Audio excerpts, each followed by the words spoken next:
The year was 3500 BCE, and somewhere on the vast steppes of Central Asia, a moment was about to unfold that would change human civilization forever. What you're about to hear is the story of the first person to ever climb onto the back of a wild horse, an act so terrifying, so unthinkable, that their own tribe believed they had been possessed by demons. This is the untold story of humanity's most dangerous partnership, and how one person's insane idea gave us everything from chariots to cavalry to the conquest of entire continents. Their name has been lost to history, Za'Aqa'ik, but the consequences of what they did echo through every war, every migration, every empire that followed. Because the moment humans learned to ride horses, we stopped being earthbound creatures and became something far more powerful and far more deadly. Picture the world before horses. Humans had been walking the same paths for thousands of years, limited by the speed of their own feet, carrying everything they owned on their backs. It took weeks to travel distances that seem trivial today, and the idea of moving faster than a running man was literally unimaginable. The horse was just another animal, dangerous, unpredictable, and absolutely not something you would ever consider climbing onto. Wild horses in 3500 BCE were nothing like the gentle creatures we know today. These were fierce, aggressive animals, smaller than modern horses, but incredibly strong, with powerful kicks that could shatter bones and teeth that could tear flesh. They lived in herds that moved like thunderstorms across the grasslands, and they had been prey to human hunters for generations. The idea that one of these terrifying beasts could become a partner was beyond comprehension. The breakthrough came from desperation. Archaeological evidence suggests it happened during one of the periodic droughts that devastated the Central Asian steppes. Game was scarce, water sources were drying up, and nomadic tribes were facing starvation. It was during this crisis that someone, probably a young hunter whose name we'll never know, made a decision that would reshape the world. The story, pieced together from ancient oral traditions and archaeological clues, goes something like this. A hunting party had cornered a small herd of horses near one of the last remaining water sources, but instead of killing them immediately, they noticed something extraordinary. The horses knew where water could be found. They had an almost supernatural ability to locate hidden springs and underground streams. What if, instead of eating the horses, humans could somehow use them?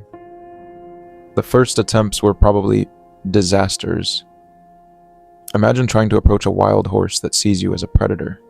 The animal would rear up, strike with iron-hard hooves, and flee at the first opportunity. Early horse tamers probably suffered broken bones, savage bites, and injuries that we can only imagine. Many probably died in the attempt, but gradually through trial and error they learned to approach horses differently. The breakthrough likely came from observing how horses interacted with each other. The animals had complex social hierarchies, dominant individuals who led the herd, submission rituals that prevented constant fighting. If humans could somehow insert themselves into this social structure, if they could convince a horse that they were the dominant partner, maybe cooperation was possible, but the moment when someone first climbed onto a horse's back must have been terrifying for everyone involved. Imagine being the first person to swing a leg over a wild animal's spine, feeling that massive body beneath you, knowing that at any moment the creature could buck you off and trample you to death. And imagine being part of the tribe watching this happen, seeing someone you knew attempting something that looked like pure madness. The tribal reaction was probably immediate and violent. In most ancient cultures, unusual behavior was seen as evidence of supernatural possession. Someone who would willingly climb onto the back of a dangerous animal was clearly no longer human. They had been taken over by spirits, demons, or malevolent gods. The same courage that made horse riding possible also made the first rider an outcast from their own people. Ancient oral traditions from across Central Asia contain remarkably similar stories about the first rider. In most versions, the person is described as being touched by sky spirits, considered either blessed or cursed depending on whether their experiment succeeded or failed. Many of the stories end with the rider being exiled from their tribe, forced to live alone with their horses, becoming something between human and animal. But the advantages of horse riding became apparent almost immediately. A person on horseback could travel 5 times faster than someone on foot, cover vast distances in a single day, and see approaching dangers from miles away. They could hunt more effectively, escape from enemies, and most importantly, they could find resources that were invisible to ground-bound humans. The first riders had accidentally given themselves superpowers. The psychological impact was as significant as the practical benefits. For the first time in human history, people could experience true speed. The sensation of moving faster than their own legs could carry them. The rush of galloping across open grassland on the back of a powerful animal created feelings that humans had never experienced before. It was probably addictive, intoxicating, and completely transformative. But mastering horse riding required developing entirely new skills: balance, coordination, the ability to communicate with an animal through subtle movements and pressure. The first riders had learned how to become one with their horses, to anticipate the animal's movements and respond instantly to changing conditions. They were essentially evolving into a new type of human, one adapted for a partnership with horses.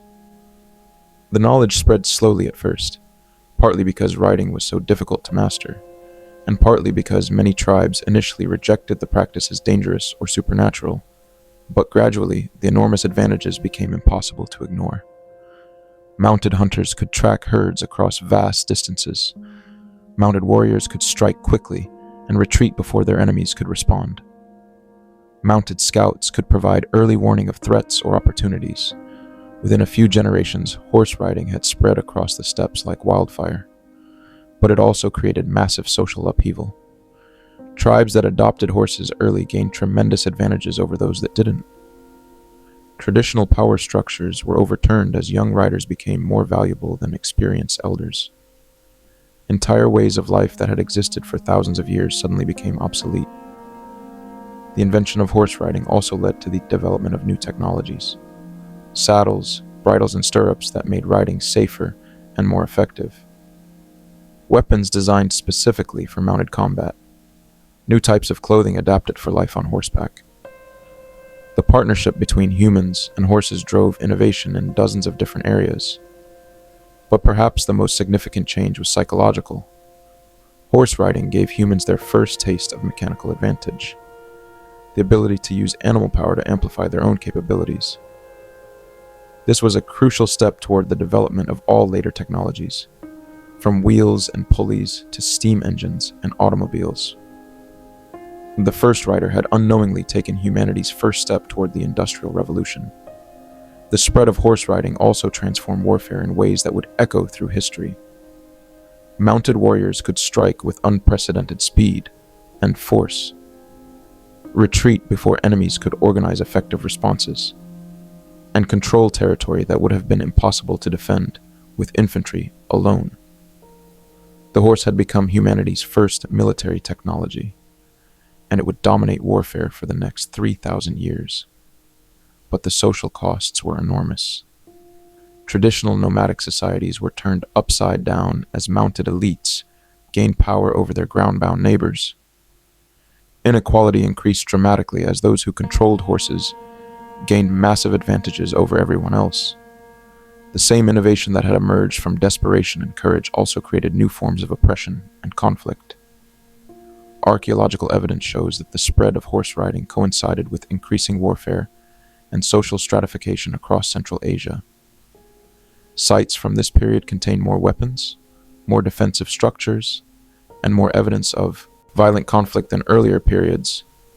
The horse had made humans more mobile and more effective, but it had also made them more dangerous to each other. The environmental impact was equally significant. Mounted nomads could exploit resources across vast territories, following seasonal migrations that covered thousands of miles. This allowed much larger populations to survive in environments that had previously supported only small groups. but it also put new pressure on fragile grassland ecosystems that had evolved without heavy grazing from large herbivores.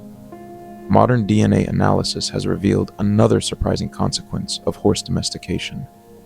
The practice apparently spread along with specific genetic lineages, suggesting that the knowledge was passed down through family groups rather than being independently discovered in multiple locations.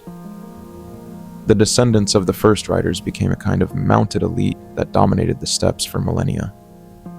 These horse peoples would eventually become some of history's most famous conquerors. The Scythians, Huns, Mongols, and dozens of other nomadic groups who used mounted warfare to build vast empires. All of them trace their riding traditions back to those first desperate experiments on the Central Asian steppes.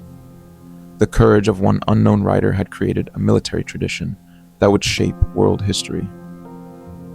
But perhaps the most remarkable aspect of this story is how completely it transformed human self-perception. Before horses, humans saw themselves as ground-dwelling creatures, limited by the constraints of their own biology. After horses, they began to imagine themselves as beings capable of transcending natural limitations. The first rider had given humanity its first glimpse of what it might mean to be more than merely human. The psychological legacy continues today. Every time we get into a car, board a plane, or use any form of mechanical transportation, we're participating in a tradition that began with that first terrifying moment when someone climbed onto a horse's back. The desire to move faster, see farther, and experience sensations beyond our biological limits. All of this can be traced back to the courage of the world's first rider. The fact that we don't know their name is perhaps fitting. They weren't trying to become famous or change the world. They were probably just a desperate person trying to solve an immediate problem, find water, escape danger, or hunt more effectively. But their willingness to try something that everyone else considered impossible ended up reshaping human civilization in ways they never could have imagined. The next time you see someone doing something that seems crazy or impossible, remember the first rider? Because sometimes the most important breakthroughs come from people who are willing to ignore everyone telling them something can't be done. The partnership between humans and horses began with an act of apparent madness, but it gave us capabilities that our ancestors could never have dreamed of. If stories about the courageous individuals who took the first steps toward technologies we now take for granted fascinate you, subscribe to The Gray Hour for more explorations of how human innovation really happens. Because the most transformative moments in history often begin with someone doing something that everyone else thinks is absolutely insane.